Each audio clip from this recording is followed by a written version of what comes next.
गिरीश महाजन माणसाला फसवतो। ज्या ज्या आंदोलनात तो माणूस गेला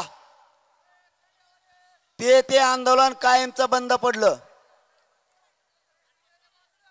किंवा ती जात आणि जातीचं आंदोलन त्यांनी फोडलं। असे प्रकार झालेले। त्याला वाटलं तेच लय हुशार आहे, मी त्याच्या पुढचा आहे। मला माहित होतं हे अर्ध्यात गेल्यावर डाव टाकणार आहे, कारण हे लोक असे असतात राजकारणी, हे कदरीत माणसाला आंदोलन करून करून आणि नंतर म्हणते तुम्हीच म्हणला होता ते शब्द, तर त्या शब्दावर आम्ही तर दिलं।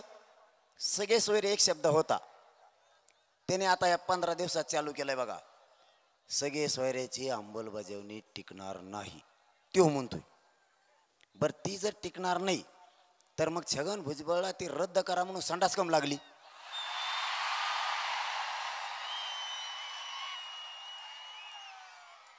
ते झोपा नाही का म्हणून मग सगळ्या सोयऱ्याची अंमलबजावणी टिकणार नाही ना, मग झोप ना घरी उडून दे ना। तू आंतरवाली जवळ आमच्या विरोधात आंदोलन बसिलं, तिथं इतके ओबीसीचे नेते घेऊन आला कशाला? मग पडेल फिडेल सगळा माल। सरकारने मला उघडं पाडायचं ठरवलंय।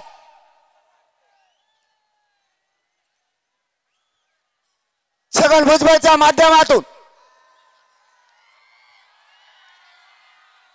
सगळे ओबीसीचे नेते एक करून जातीय वाद निर्माण झाला पाहिजे, जातीय दंगली झाल्या पाहिजेत, हे सरकारचं स्वप्न आहे। छगन भुजबळच्या माध्यमातून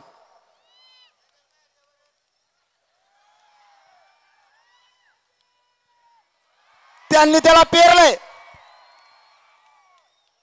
पण त्याला माहित नाही मी किती कलाकार आहे। छगन भुजबळच्या 10 पिढ्या जरी आल्या ना तरीही मराठ्याला आरक्षण देणार म्हणजे ओबीसीतूनच देणार। त्या छगन भुजबळला ओबीसीचे सगळे नेते गोळा केले आणि माझ्या विरोधात तिला बोलायला सुरुवात केली। त्याला जातीवाद नाही म्हणत का? हे छगन भुजबळ पुण्यात गेला आणि तिला हिंदीत शेर बोलला, तलवार घासेंगे मग दाखेंगे। काय दाखे तुला पोचे?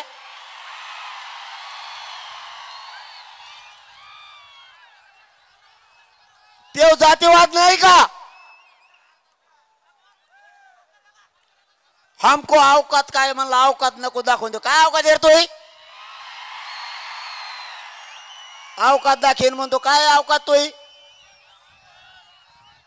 सगळ्या पक्षातल्या लोकांच्या धुऱ्यावर केल्या मराठ्याने हात, काय अवकात दाखवतोय?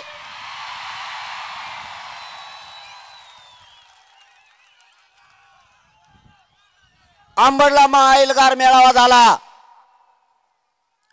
त्याच्यात त्यांनी गोळा केलेले ओबीसीचे सगळे नेते पडेल पाडेल सगळे म्हणले आम्ही कोयत्यानं पाय तोडीत असतो। पाय तोडणार आणखीन मायापोत आलाच नाही।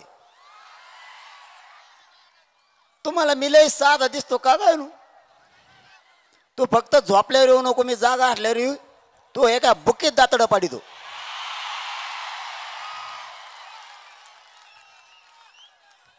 जाऊ दे जाऊ दे जाऊ दे रस्ता। छगन भुजबळ यांनी शक्यता आहे काय?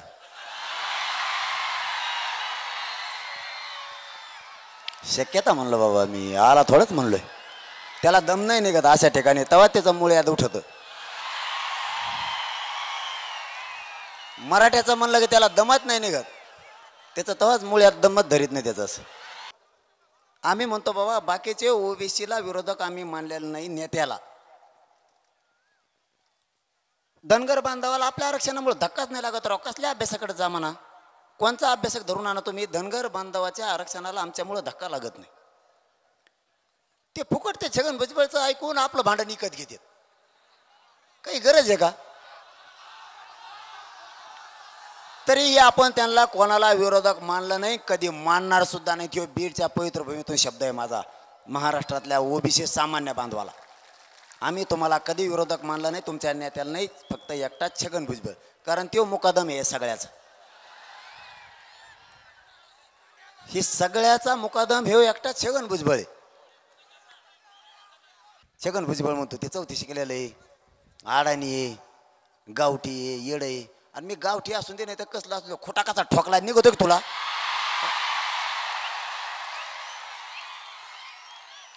मी अडाणी तर अडाणी जाऊ दे, खोटा कसा ठोकला निघतोय का छगन भुजबळ?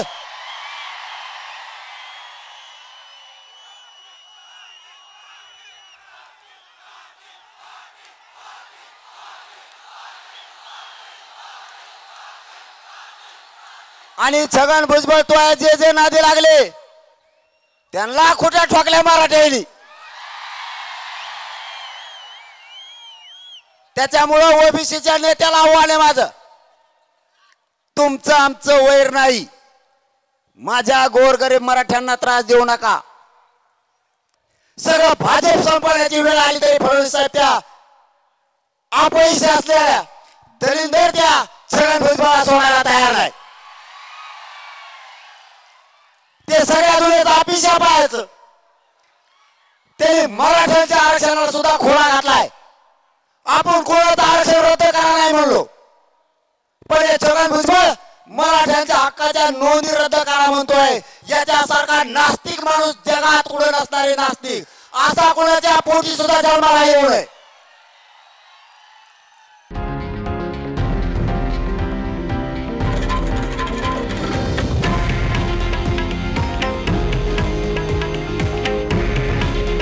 हे आहे देशातील नंबर 1 न्यूज नेटवर्क आणि आपण पाहत आहात TV9 मराठी. काळजी तुमची, हित महाराष्ट्राचं.